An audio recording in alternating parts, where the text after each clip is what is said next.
Et c'est... alors le cil, on va en savoir plus sur le cil. En fait, on a des cils partout. Partout. Donc Laurence Sédet, coordonnatrice du centre de référence des maladies rénales héréditaires de l'enfant et de l'adulte, et le docteur Sophie Saunier de l'INSERM, Institut Imagine, vont nous parler donc comment réparer des cils dans les maladies rénales, un espoir de traitement peut-être, et au-delà. Merci beaucoup. Bonjour à tous. Merci beaucoup pour l'organisation de cette journée qui permet de voir les travaux de tout le monde et parfois même je me rendais compte tout à l'heure, des voisins de palier qui font des très très beaux travaux de recherche. Et donc avec Sophie, on va vous parler un petit peu des pathologies ciliaires. Ça avance pas.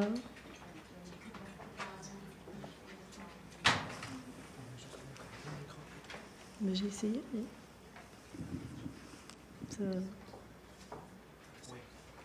C'est bon ? Merci beaucoup. Je vous dis juste un petit mot j'en profite pour vous dire un petit mot de la filière maladie rénale rare qui s'appelle ORCID, qui comporte 4 centres de référence et 7 centres de compétences qui sont tous co-dirigés à la fois par un néphrologue pédiatre et par un néphrologue adulte. Et nous faisons également partie d'un réseau européen de référence qui s'appelle ERCNET. Notre centre de référence s'intéresse aux maladies rénales héréditaires de l'enfant et de l'adulte. C'est un centre qui a plusieurs services de néphrologie pédiatrique, plusieurs services de néphrologie adulte, plusieurs services de génétique, un service de physiologie, un CIC. Et surtout, ce qui est important, c'est que chacun de ces sites a des domaines d'expertise un petit peu différents et surtout que chacun de ces sites travaille main dans la main avec un ou des laboratoires de recherche. Et pour nous, ici à Necker, nous travaillons donc avec, d'une part, l'équipe de Sophie Saunier et Corinne Antignac à Imagine et l'équipe de Fabiola Terzi à l'INEM. Malheureusement, les maladies rénales héréditaires sont nombreuses. Elles peuvent toucher tous les segments du néphron. Le néphron, c'est cette structure, ces petites structures dans le rein qui font le travail d'élimination des déchets, d'équilibration du milieu intérieur. Elles peuvent également toucher le développement des reins. Il peut s'agir de maladies métaboliques. Et puis, il peut s'agir également d'un groupe de maladies dont on va parler maintenant, qui sont les ciliopathies. Les ciliopathies, qu'est-ce que c'est ? Ce sont des maladies génétiques qui sont liées à un dysfonctionnement du cil primaire. Le cil primaire, c'est cette organelle que vous voyez ici, qui est présent à la surface de la plupart des cellules de notre organisme et qui se comporte un petit peu comme une antenne. Vous le voyez ici en microscopie électronique. Antenne qui va recevoir différents signaux du monde extérieur, des signaux mécaniques, des signaux chimiques, des molécules qui vont venir lier leurs récepteurs. Et donc cette antenne va transduire, c'est-à-dire informer la cellule, traduire ces signaux en d'autres signaux qui vont utiliser des voies de signalisation différentes, qui sont comme des autoroutes intracellulaires, des cascades de réactions, qui vont faire que la cellule va s'orienter dans l'espace, s'orienter par rapport à l'anatomie d'un organe, se différencier d'une sorte ou d'une autre, proliférer, ne pas proliférer, etc., etc. C'est un organelle qui est assez complexe, avec différents compartiments, beaucoup de protéines à l'intérieur, et surtout c'est un organelle très dynamique, donc beaucoup de monde et beaucoup de mouvements à l'intérieur de ce cil. On a dit que les cils étaient exprimés sur quasiment toutes les cellules de l'organisme, et donc les maladies ciliaires peuvent toucher énormément d'organes, en particulier le foie. Elles peuvent toucher le squelette, en particulier la cage thoracique et les extrémités, les orteils et les doigts. Elles peuvent toucher la rétine, avec des maladies oculaires qui peuvent conduire à des anomalies très graves de la vision, l'oreille interne, le système nerveux central, le cœur, et puis elles peuvent toucher les reins. Là, à nouveau, il y a différentes maladies rénales qui sont des ciliopathies. On peut les classer de différentes façons et on peut les classer, par exemple, en fonction de l'âge à partir duquel ces maladies surviennent ou peuvent être diagnostiquées. Dans un certain nombre de cas, elles peuvent être diagnostiquées avant la naissance, dans la période prénatale. C'est le cas, par exemple, de la polykystose autosomique récessive. Dans d'autres cas, ces maladies vont parler beaucoup plus tard dans la vie, chez l'adulte. C'est le cas de la polykystose rénale autosomique dominante, qui d'ailleurs n'est pas une maladie rare, qui touche une personne sur 1000 dans la population générale. Et puis, la ciliopathie rénale la plus fréquente chez l'enfant s'appelle la néphronophthise. Et c'est sur cette maladie que travaille le groupe de Sophie Saunier. Qu'est-ce que c'est que la néphronophthise? C'est une maladie rare. C'est une naissance pour 50 000, mais néanmoins, c'est une maladie qui est la première cause d'insuffisance rénale terminale de l'enfant d'origine génétique. Insuffisance rénale terminale, c'est quand les reins ne fonctionnent plus du tout, qu'il y a besoin pour la survie d'un programme de dialyse ou d'une greffe rénale. Et donc, globalement, cette maladie représente quand même 10 à 15% des cas d'insuffisance rénale terminale en pédiatrie. Les symptômes sont très peu nombreux. En fait, c'est une maladie qui évolue souvent à bas bruit. Les symptômes, ça va être un enfant qui va boire plus, qui va faire plus pipi, qui va se remettre à faire pipi au lit. Et puis, on va voir progressivement apparaître et s'aggraver une insuffisance rénale qui peut s'aggraver sans qu'il y ait beaucoup de symptômes, sans qu'il y ait beaucoup de signes d'alerte, qui peut entraîner une fatigue, qui peut entraîner une anémie, qui peut entraîner des troubles de la croissance des enfants. Mais bien souvent, en fait, cette maladie, elle va évoluer lentement et de façon assez insidieuse, et elle peut être découverte assez tard. Dans la forme juvénile de la maladie, qui est la forme la plus fréquente, l'insuffisance rénale terminale survient en moyenne à l'âge de 13 ans, avec cependant une assez grande variabilité, comme vous le voyez, puisque cet âge peut être de 6 ans pour les cas les plus précoces, jusqu'à un âge de 38 ans, donc un âge adulte. Sur le plan microscopique, quand on regarde les reins de ces enfants, ce qu'on ne fait plus du tout à l'heure actuelle, puisque avant on faisait le diagnostic avec une biopsie rénale, maintenant on fait le diagnostic grâce aux études de génétique moléculaire. Donc quand on faisait des biopsies, on voyait des anomalies qui touchaient principalement les tubes, les tubules du rein, et en particulier leur membrane basale, c'est-à-dire ce petit ruban ici que vous voyez en rouge, qui entoure les cellules tubulaires, qui est épaissi, qui est fragmenté, qui est feuilleté. Et puis on voit surtout ce qu'on appelle une fibrose interstitielle, c'est-à-dire le rein devient fibreux, il devient cicatriciel, dur. Et donc, on n'est pas dans le cadre d'une maladie avec de plus en plus de kystes qui vont détruire le rein, comme par exemple dans la polykystose, qui est un autre type de ciliopathie. Sur le plan génétique, c'est une maladie autosomique récessive, donc ça veut dire qu'elle survient lorsque le patient porte une variation pathogène dans la copie du gène qui vient de sa mère et dans la copie du gène qui vient de son père. Et c'est une maladie hétérogène sur le plan génétique.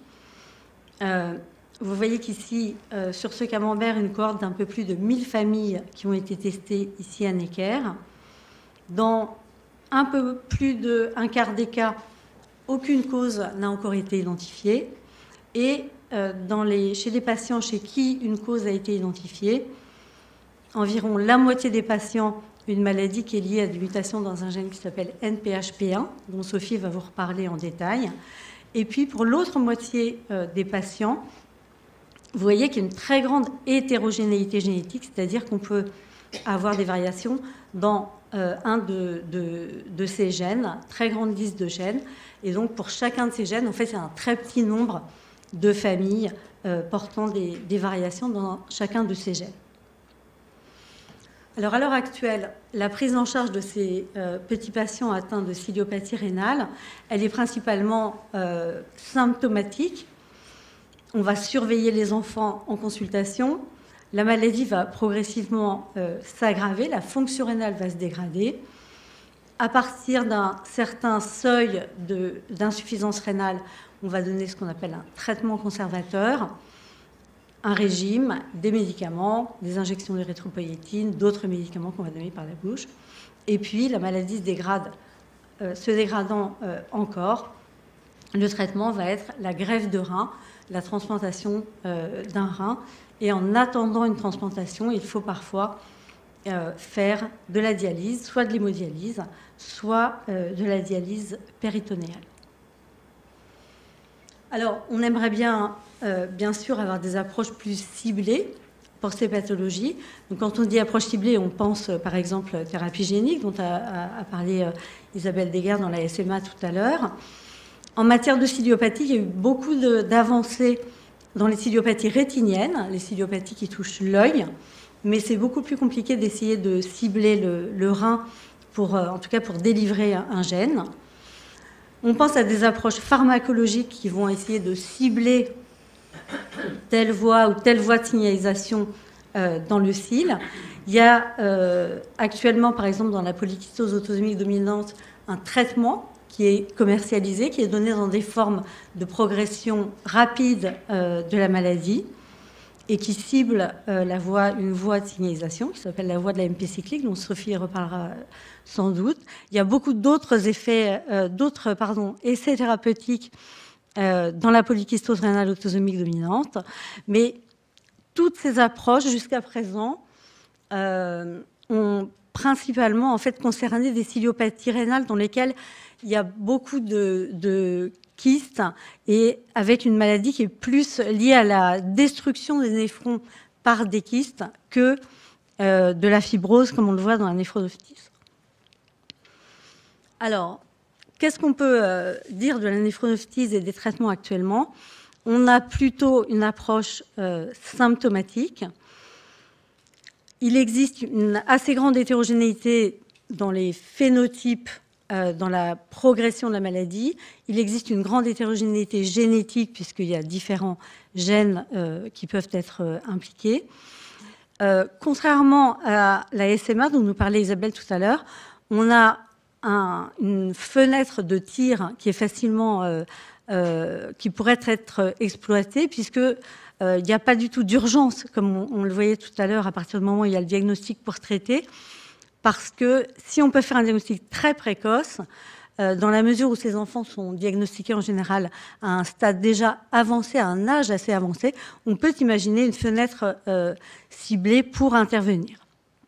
Et donc, Sophie va nous montrer maintenant l'ensemble des modèles qu'elle a développés dans son équipe, à la fois des modèles animaux, des modèles cellulaires, en particulier avec des cellules rénales de patients, qui sont... il n'y a pas besoin de faire de biopsie rénale, ce sont des cellules qui sont récoltées à partir des urines des patients et à partir desquelles Sophie va nous montrer ce qu'elle a pu faire pour identifier des marqueurs précoces de la maladie et également, actuellement, pour identifier des molécules qui semblent capables de corriger les anomalies du cil primaire observées dans cette maladie.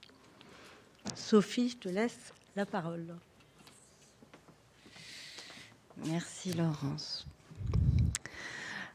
Alors, donc, nous, au laboratoire, comme Laurence l'a dit, on développe des approches pour identifier des mécanismes pathophysiologiques et essayer de traiter ces patients. Donc, pour cela, notre recherche s'inscrit dans un programme plus large porté par l'Institut Imagine, qui est un RHU silico, qui regroupe donc les différents groupes de recherche travaillant sur les ciliopathies, mais également les services cliniques, la PHP, les hôpitaux de Strasbourg aussi, avec le groupe d'Hélène Dollfus sur le syndrome de Bardet-Biedl, et puis des industriels tels qu'Alexion ou Medicia. Donc ce programme a vraiment pour but de préparer des approches cliniques. Alors, bien sûr, identifier des patients, Laurence l'a signalé, c'est assez difficile. Donc, utiliser des outils d'aide au diagnostic basés sur l'intelligence artificielle, sur l'extraction des données phénotypiques à partir des comptes rendus. Donc ça, c'est l'équipe de Nicolas Garcelon et Anita Burguin à l'Institut qui aident, développent des outils pour essayer de repérer des patients non diagnostiqués. Et puis, amélioration du diagnostic aussi à partir de trouver des variants rares, à partir de toutes les données omiques et les génomes et les exomes qui ont été faits à l'Institut sur ces ciliopathies pour vraiment combler ce vide et ces 30% de patients qui n'ont pas de diagnostic génétique. Et puis, donc, ce que je vais développer un peu plus et dont vous a parlé Laurence, c'est développer des modèles de pathologies robustes qui récapitulent la maladie pour comprendre les voies qui sont altérées, les voies qui passent par le cil et qui sont altérées et qu'on veut corriger. Et puis, développer une approche pharmacologique de repositionnement de molécules pour essayer de corriger ces défauts. Donc le modèle que nous avons utilisé au laboratoire, c'est un modèle de cellules tubulaires rénales qui, comme Laurence l'a signalé, desquament dans les urines et que l'on peut récolter et cultiver.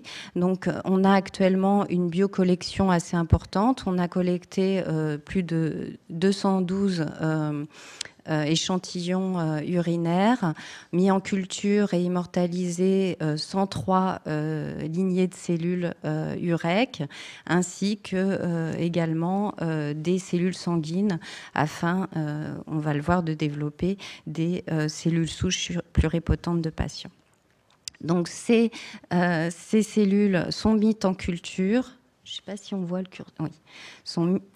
Par contre, il ne faut pas que je touche trop.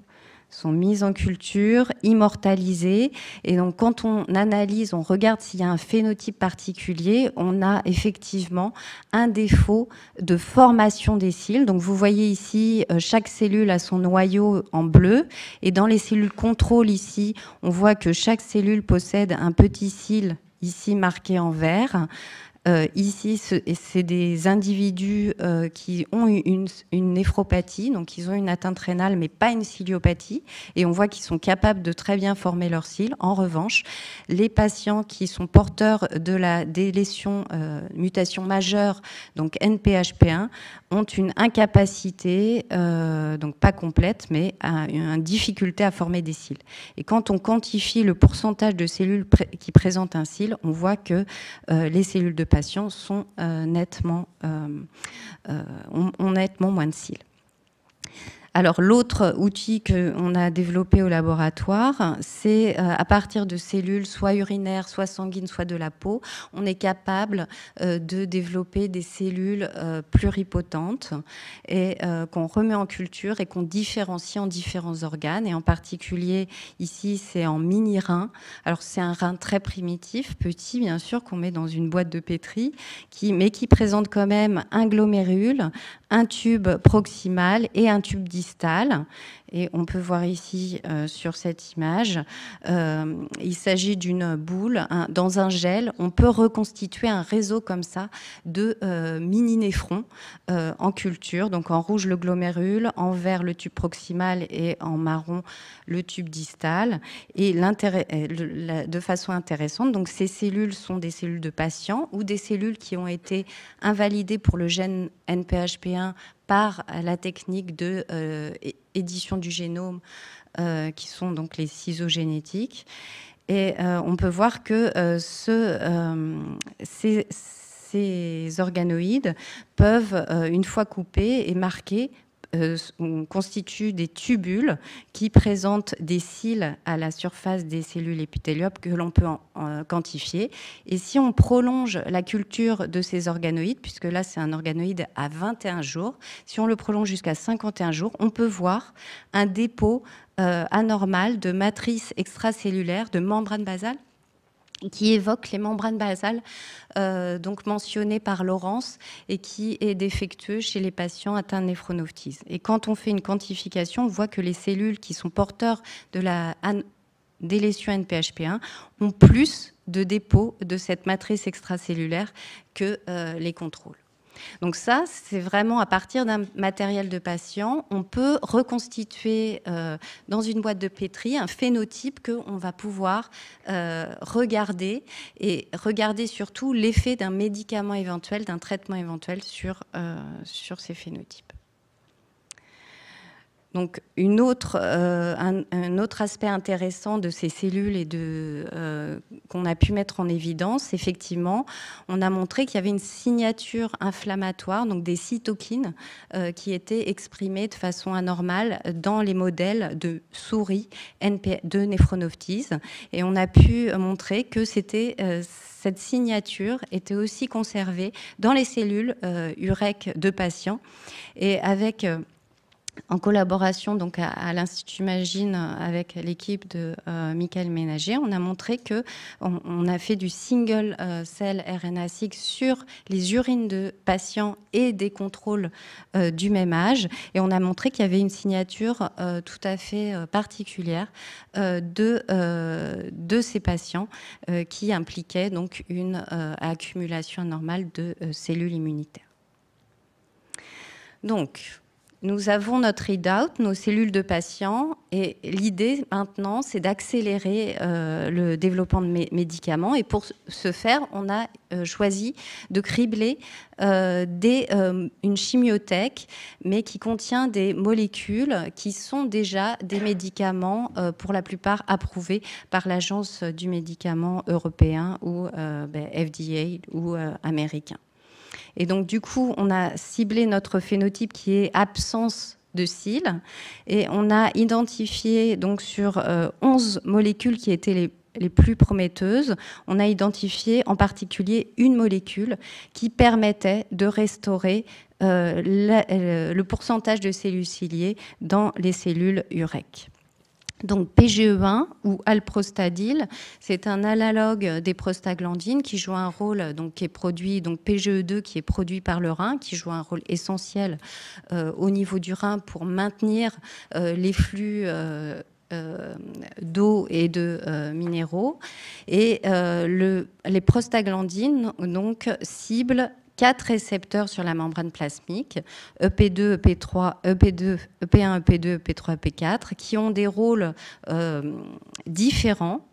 Mais ce qu'on a observé, c'est que l'expression dans les cellules tubulaires était supérieure pour 2 récepteurs, EP2 et EP4, et qui sont en amont de l'activation d'une voie particulière qui est la voie de l'AMP cyclique. Donc, on a ensuite montré que effectivement, et la prostaglandine et un agonisme contre l'EP2 récepteur étaient capables d'améliorer la ciliogénèse, d'augmenter l'AMP cyclique et de restaurer les défauts dans ces cellules. Donc ces travaux ont donné lieu à un brevet déposé. Donc, c'est en cellule, mais qu'est-ce qu'il en est in vivo? Donc, au laboratoire, on a développé 2 modèles de ciliopathie rénale, qui sont le modèle de poisson zèbre et la souris. Donc, le poisson zèbre, c'est un petit poisson du Népal, et on n'utilise pas du tout le poisson adulte, on utilise l'embryon, et à 48 heures, il est transparent.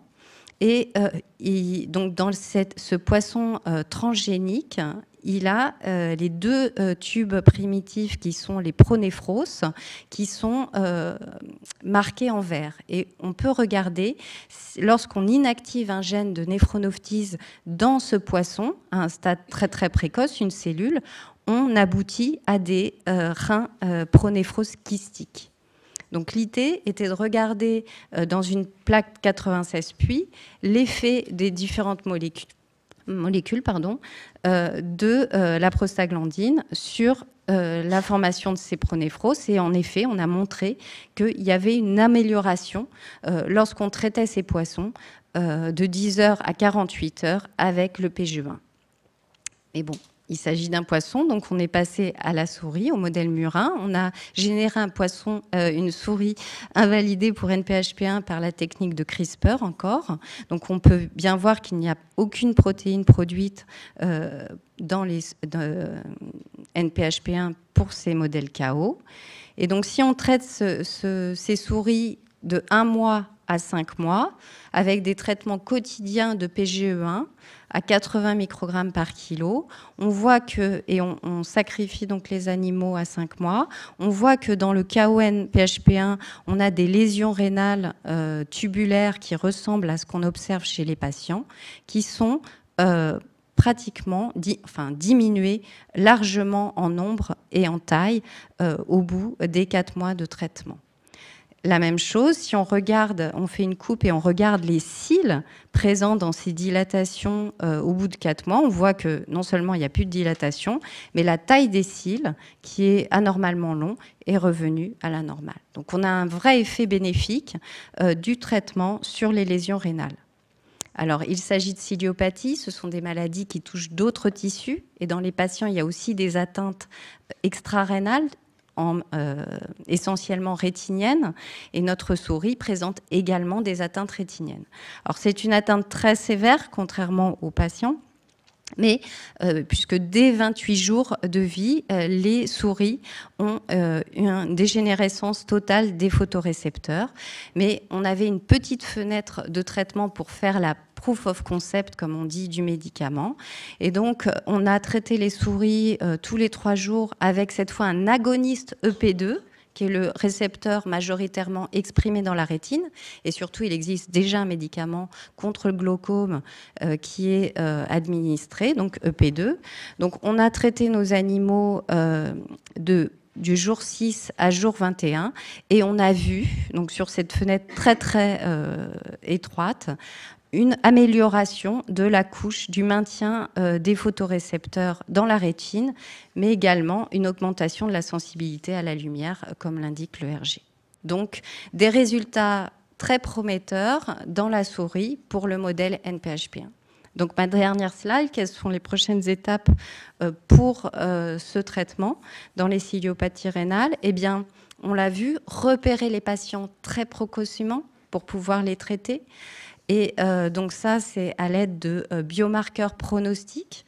Et la collection d'urine dont je vous parlais va nous servir effectivement à identifier des marqueurs précoces de la maladie. Optimisation du médicament avec la compagnie pharmaceutique Medecial avec laquelle nous travaillons. Il s'agit de trouver le meilleur médicament, la meilleure solution d'administration par voie orale, c'est à l'étude, et avoir vraiment une preuve d'efficacité. Regrouper les patients selon les méthodes de similarité, je vous en ai parlé, pour essayer de trouver des patients ciliopathiques qui n'auraient pas été encore diagnostiqués, et bien sûr des marqueurs de réponse au traitement. Donc ce projet Silico-RHU va s'étendre au niveau européen. Laurence mentionnait le réseau ERCnet, qui, donc dans un nouveau consortium européen pour lequel nous sommes encore en phase de Grant Agreement Preparation, mais nous espérons pouvoir très rapidement commencer l'étude thérapeutique à un niveau plus large. Voilà.